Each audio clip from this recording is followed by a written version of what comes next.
पौराणिक कथा के अनुसार प्राचीन समय की बात है। एक बड़ा प्रतापी और दानी राजा था।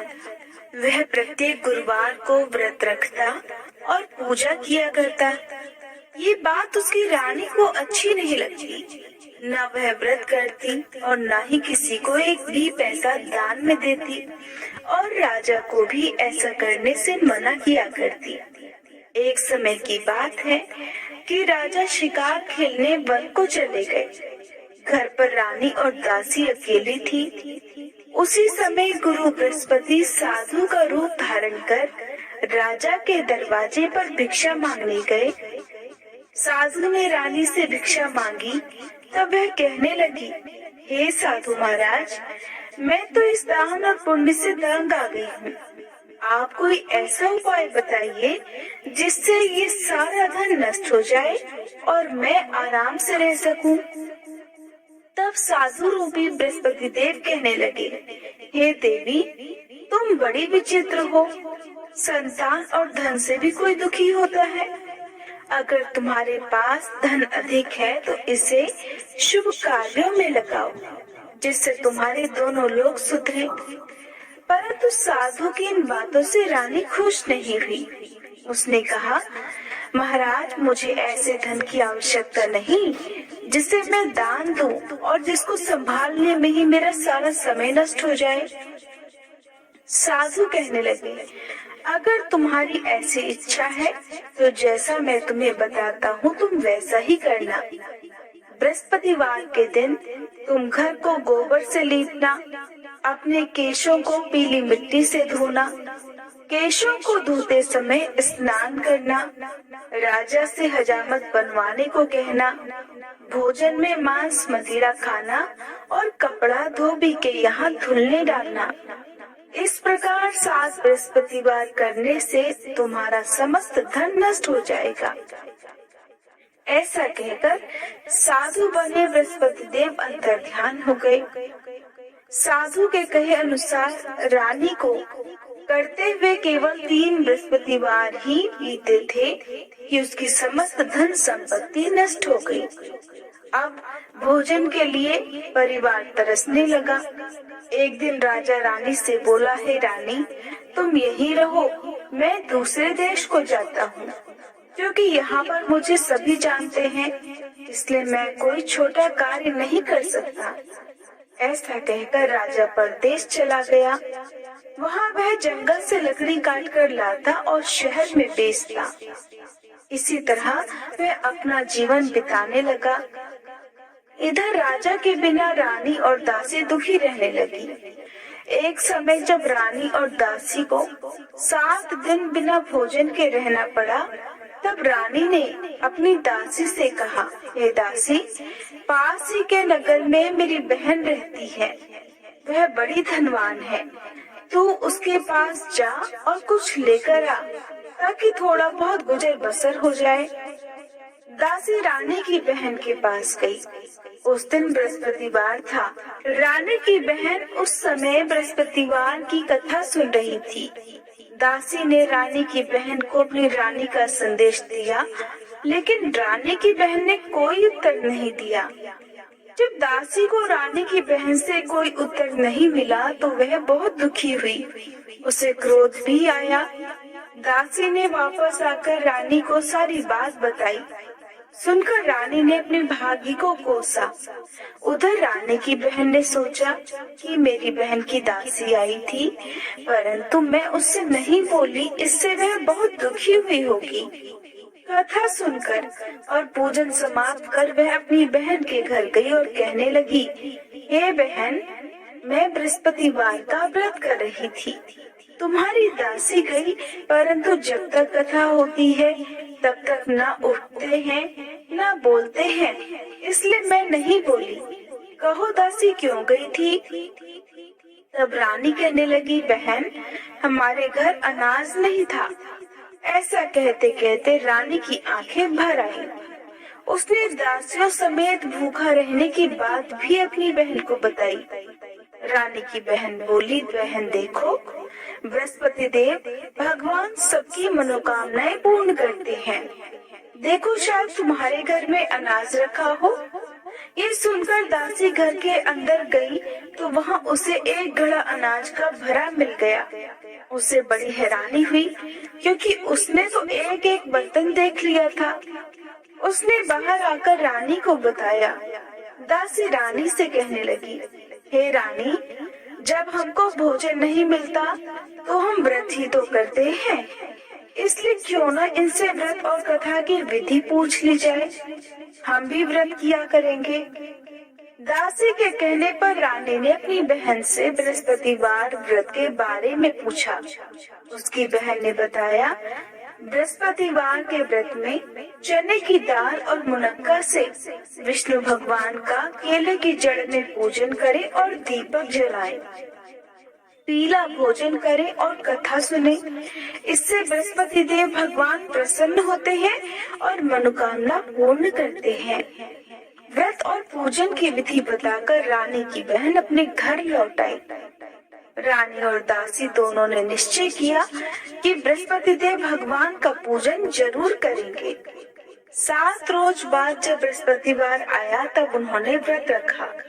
गुड़साल में जाकर चना और गुड़ बीन लाई और उसकी दाल से केले की जड़ तथा विष्णु भगवान का पूजन किया। अब पीला भोजन कहाँ से आए? दोनों बड़ी दुखी हुई, परंतु उन्होंने व्रत किया था, इसलिए बृहस्पति देव भगवान प्रसन्न थे। एक साधारण व्यक्ति के रूप में वे 2 थालों में सुंदर पीला भोजन लेकर आए और दासी को देकर बोले, हे दासी, ये भोजन तुम्हारे और तुम्हारी रानी के लिए है, इसे तुम दोनों ग्रहण करना। दासी भोजन पाकर बहुत प्रसन्न हुई। उसने रानी को सारी बात बताई। उसके बाद से वे प्रत्येक बृहस्पतिवार को गुरु भगवान का व्रत और पूजन करने लगी। बृहस्पति भगवान की कृपा से उनके पास धन हो गया, परंतु रानी फिर पहले की तरह आलस करने लगी। तब दासी बोली, देखो रानी, तुम पहले भी इसी प्रकार आलस करती थी। तुम्हें धन रखने में कष्ट होता था, इसी कारण सभी धन नष्ट हो गया। अब बृहस्पति देव भगवान की कृपा से धन मिला है तो तुम्हें फिर आलस होता है। बड़ी मुसीबतों के बाद हमने ये धन पाया है, इसलिए हमें अब दान पुण्य करना चाहिए। अब तुम भूखे मनुष्यों को भोजन कराओ, प्याऊ लगवाओ, ब्राह्मणों को दान दो, कुआं, तालाब, बावड़ी आदि का निर्माण कराओ, मंदिर पाठशाला बनवाकर ज्ञान दान दो, कुमारी कन्याओं का विवाह करवाओ, अर्थात धन को शुभ कार्यों में खर्च करो, जिससे तुम्हारे कुल का यश बढ़े तथा स्वर्ग प्राप्त और पितर प्रसन्न हो। तब दासी की बात मानकर रानी शुभ कर्म करने लगी, जिससे उसका यश फैलने लगा। एक दिन रानी और दासी आपस में विचार करने लगी कि न जाने राजा किस दशा में होंगे, उनकी कोई खोज खबर भी नहीं है। उन्होंने श्रद्धा पूर्वक बृहस्पति भगवान से प्रार्थना की कि राजा जहाँ कहीं भी हो शीघ्र वापस आ जाएं। उधर राजा परदेश में बहुत दुखी रहने लगा।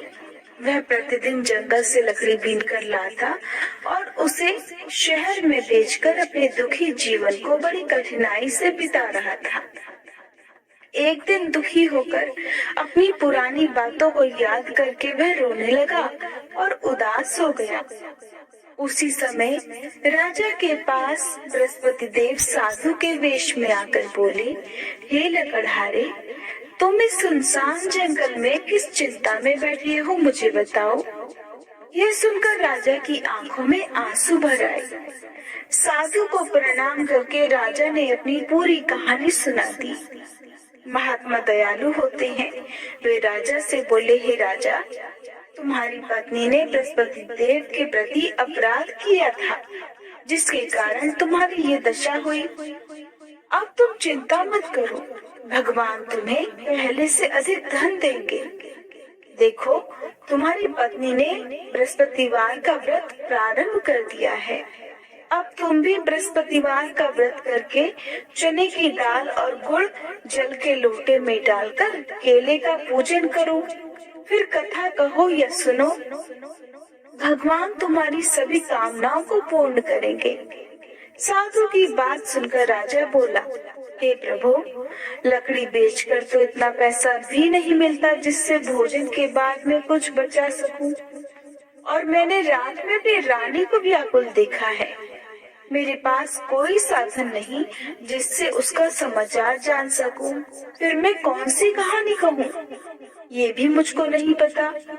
साधु महाराज कहने लगे, हे राजा, मन में बृहस्पति भगवान के पूजन व्रत का निश्चय करो, वे स्वयं तुम्हारे लिए कोई राह बना देंगे। बृहस्पतिवार के दिन तुम रोजाना की तरह लकड़ियां लेकर शहर में जाना। तुम्हें रोज से 2 गुना धन मिलेगा, जिससे तुम भली भांति भोजन कर लोगे और बृहस्पति देव की पूजा का सामान भी आ जाएगा। जो तुमने बृहस्पतिवार की कहानी के बारे में पूछा है वह इस प्रकार है। प्राचीन काल में एक बहुत ही निर्धन ब्राह्मण था। उसके कोई संतान नहीं थी। वह नित्य पूजा पाठ करता, लेकिन उसकी स्त्री न तो स्नान करती न किसी देवता का पूजन करती। इस कारण ब्राह्मण देवता बहुत दुखी रहते थे। फिर भगवान की कृपा से ब्राह्मण के यहाँ एक कन्या उत्पन्न हुई। वह कन्या बड़ी होने लगी। प्रातः काल स्नान करके वह भगवान विष्णु का जप करती, बृहस्पतिवार का व्रत भी करने लगी। पूजा पाठ समाप्त कर पाठशाला जाती तो वह अपनी मुट्ठी में जौ भर के ले जाती और पाठशाला के मार्ग में डालती जाती। लौटते समय वही जौ स्वर्ण के हो जाते तो उनको बीनकर घर ले आती। एक दिन वह बालिका सूप में उन सोने के जौ को फटक कर साफ कर रही थी कि तभी उसकी माँ ने देख लिया और कहने लगी, हे बेटी, सोने के जौ को फटकने के लिए तो सोने का सूप ही होना चाहिए। दूसरे दिन गुरुवार था। कन्या ने व्रत रखा और बृहस्पति देव से सोने का सूप देने की प्रार्थना की। बृहस्पति देव ने उसकी प्रार्थना स्वीकार कर ली। रोजाना की तरह वह कन्या जौ फैलाती हुई पाठशाला चली गई। पाठशाला से लौटकर जब वह जौ बीन रही थी तब बृहस्पति देव की कृपा से उसे सोने का सूप भी मिल गया। उसे वह घर ले आई और उससे जौ साफ करने लगी, परंतु उसकी माँ का वही ढंग रहा। एक दिन की बात है, वह कन्या सोने के सूप में जौ साफ कर रही थी। उसी समय उस नगर का राजकुमार वहाँ से निकला। कन्या के रूप और कार्य को देखकर वह उस पर मोहित हो गया।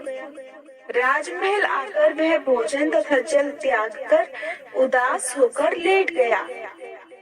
राजा को जब राजकुमार द्वारा अन्न जल त्यागने का समाचार ज्ञात हुआ तब वह अपने मंत्रियों के साथ अपने पुत्र के पास गया और कारण पूछा। राजकुमार ने राजा को उस लड़की के घर का पता भी बता दिया। मंत्री उस लड़की के घर गया। मंत्री ने ब्राह्मण के समक्ष राजा की ओर से निवेदन किया और कुछ ही समय बाद ब्राह्मण की कन्या का विवाह राजकुमार के साथ संपन्न हो गया। कन्या के घर से जाते ही ब्राह्मण देवता के घर में पहले की तरह गरीबी का निवास हो गया। एक दिन दुखी होकर ब्राह्मण अपनी पुत्री से मिलने गए। बेटी ने पिता की दुखी अवस्था को देखा और अपनी माँ का हाल पूछा। ब्राह्मण देवता ने सभी हाल कह सुनाया। तब कन्या ने बहुत सा धन देकर अपने पिता को विदा कर दिया, लेकिन कुछ दिन के बाद फिर वही हाल हो गया। ब्राह्मण फिर अपनी कन्या के यहाँ गया और सभी हाल कहा तो पुत्री बोली, हे पिताजी, आप माताजी को यहाँ दिवा लाओ। मैं उन्हें वह विधि बता दूंगी जिससे गरीबी दूर हो जाए।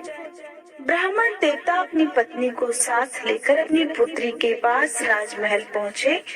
तब पुत्री अपनी माँ को समझाने लगी, हे माँ, तुम प्रातःकाल स्नान आदि करके विष्णु भगवान का पूजन करो तो सब दरिद्रता दूर हो जाएगी। परंतु उसकी माँ ने उसकी एक बात भी नहीं मानी। वह प्रातःकाल उठकर अपनी पुत्री की बची जूठन को खा लेती थी। एक दिन उसकी पुत्री को बहुत गुस्सा आया। उसने अपनी माँ को एक कोठरी में बंद कर दिया प्रातः उसे स्नान आदि करा के पूजा पाठ करवाया तो उसकी माँ की बुद्धि ठीक हो गई। इसके बाद वह नियम से पूजा पाठ करने लगी और प्रत्येक बृहस्पतिवार को व्रत भी रखने लगी। इस व्रत के प्रभाव से मृत्यु के बाद वह स्वर्ग को गई। वह ब्राह्मण देवता भी सुखपूर्वक इस लोक का सुख भोगकर स्वर्ग को प्राप्त हुए। इस तरह कहानी कहकर साधु बने देवता वहाँ से आलोप हो गए। धीरे धीरे समय बीतने पर फिर बृहस्पतिवार का दिन आया।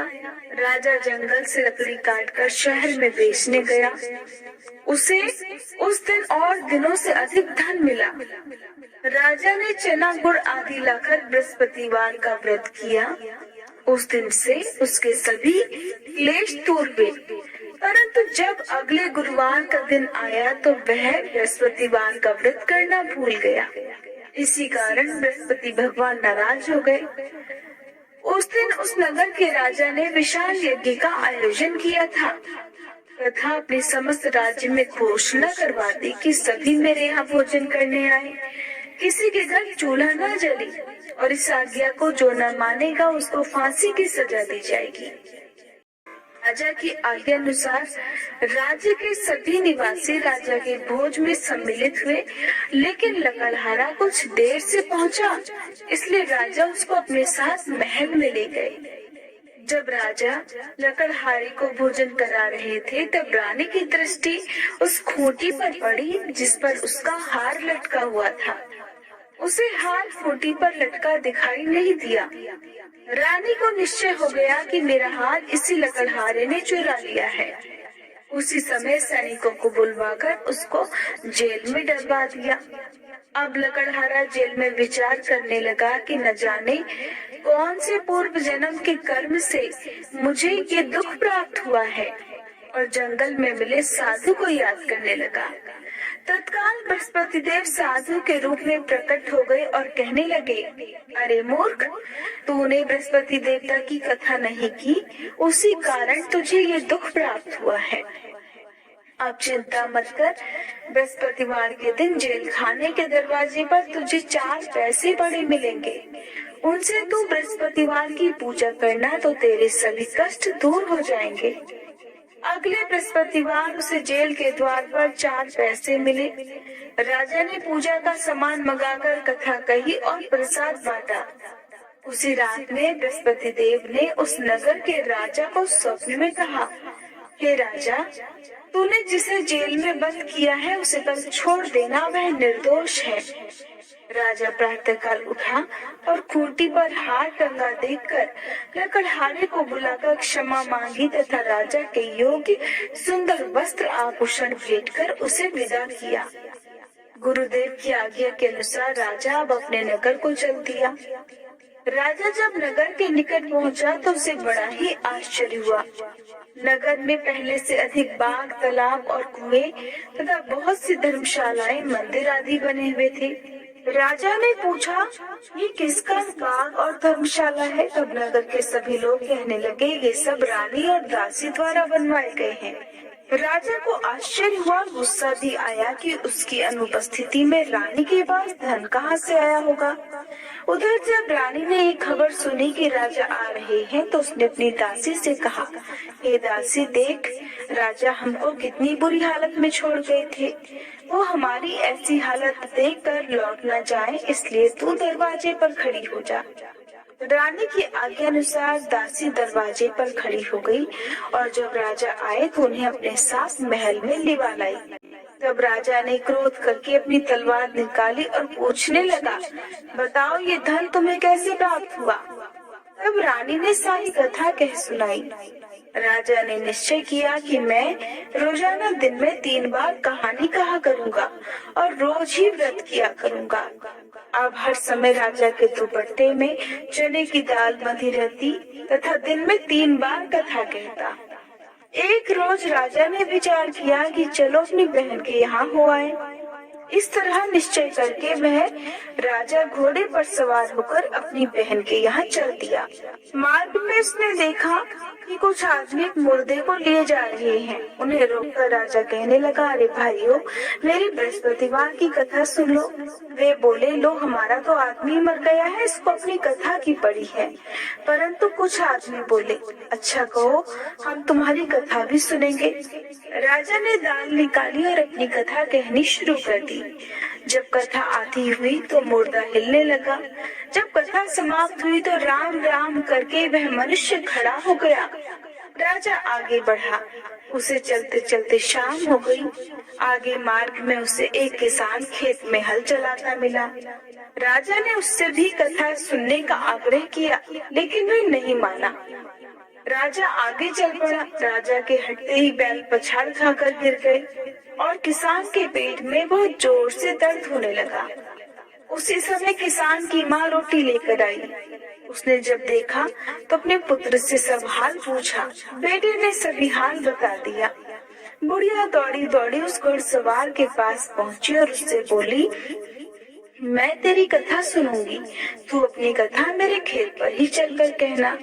तब राजा ने लौटकर बुढ़िया के खेत पर जाकर कथा कही, जिसके सुनते ही बैल खड़े हो गए तथा किसान के पेट का दर्द भी बंद हो गया। अब राजा अपनी बहन के घर पहुंच गया। बहन ने भाई की खूब मेहमानी की। दूसरे रोज प्रातःकाल राजा जगा तो वह देखने लगा कि सब लोग भोजन कर रहे हैं। राजा ने अपनी बहन से पूछा कि ऐसा कोई मनुष्य है जिसने भोजन ना किया हो, जो मेरी बृहस्पतिवार की कथा सुन ले। तब बहन बोली, है भैया, ये देश ऐसा ही है। यहाँ लोग पहले भोजन करते हैं, बाद में कोई अन्य काम करते हैं। फिर वह एक कुम्हार के घर गई, जिसका लड़का बीमार था। उसे मालूम हुआ कि उसके यहाँ 3 दिन से किसी ने भोजन नहीं किया है। रानी ने अपने भाई की कथा सुनने के लिए कुम्हार से कहा, तब वह तैयार हो गया। राजा ने जाकर बृहस्पतिवार की कथा कही, जिसको सुनकर उसका लड़का ठीक हो गया। अब तो राजा की प्रशंसा होने लगी।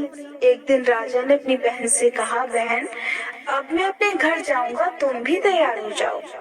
राजा की बहन ने अपनी सास से अपने भाई के साथ जाने की आज्ञा मांगी। सास बोली, हाँ चली जा, मगर अपने लड़के को मत लेकर जाना, क्योंकि तेरे भाई की कोई संतान नहीं होती है। बहन ने अपने भाई से कहा, हे भैया, मैं तो चलूंगी, मगर कोई बालक नहीं जाएगा। तब राजा कहने लगा कि जब बालक ही नहीं जाएंगे तब तुम भी चलकर क्या करोगी। और अपनी बहन को भी छोड़कर दुखी मन से राजा अपने नगर को लौट आया। राजा ने अपनी रानी से सारी कथा बताई और बिना भोजन किए वह शैया पर लेट गया। रानी बोली, हे प्रभु, बृहस्पति देव ने हमें सब कुछ दिया है, वे हमें संतान भी अवश्य देंगे। उसी रात बृहस्पति देव ने राजा को स्वप्न में कहा, हे राजा, उठ, सभी सोच त्याग दे, तेरी रानी गर्भ से है। राजा को ये जानकर बड़ी खुशी हुई। 9वें महीने रानी के गर्भ से एक सुंदर पुत्र पैदा हुआ। अब राजा बोला, हे रानी, स्त्री बिना भोजन के रह सकती है, परंतु बिना कहे नहीं रह सकती। जब मेरी बहन आए तब तो मुझसे कुछ मत कहना। रानी ने हाँ कर दी। जब राजा की बहन ने ये शुभ समाचार सुना तो वह बहुत खुशी हुई और बधाई लेकर अपने भाई के यहाँ आई। रानी ने तब उसे आने का उलाहना दिया। जब भाई अपने साथ ला रहे थे तब तो टाल गई, उनके साथ नहीं आई और आज अपने आप ही भागी भागी बिना बुलाए आ गई। तब राजा की बहन बोली, भाई, मैं इस प्रकार न कहती तो तुम्हारे घर औलाद कैसे होती। बृहस्पति देव सभी कामनाएं पूर्ण करते हैं। जो सद्भावना पूर्वक बृहस्पतिवार का व्रत करता है और कथा पढ़ता है अथवा सुनता है और दूसरों को सुनाता है, बृहस्पति देव उसकी सभी मनोकामनाएं पूर्ण करते हैं, उसकी सदैव रक्षा करते हैं। जो संसार में सद्भावना से गुरुदेव का पूजन और व्रत सच्चे हृदय से करते हैं, उनकी सभी कामनाएं वैसे ही पूर्ण हो जाती हैं जैसे सच्ची भावना से रानी और राजा ने बृहस्पति देव की कथा का गुणगान किया तो उनकी सभी इच्छाएं बृहस्पति देव जी ने पूर्ण की। अनजाने में भी बृहस्पति देव की उपेक्षा ना करें, ऐसा करने से सुख शांति नष्ट हो जाती है। और कथा सुनने के बाद सभी को प्रसाद ग्रहण करके जाना चाहिए। हृदय से बृहस्पति देव का मनन करते हुए जयकारा बोलना चाहिए। प्रेम से बोलिए बृहस्पति देवता की जय।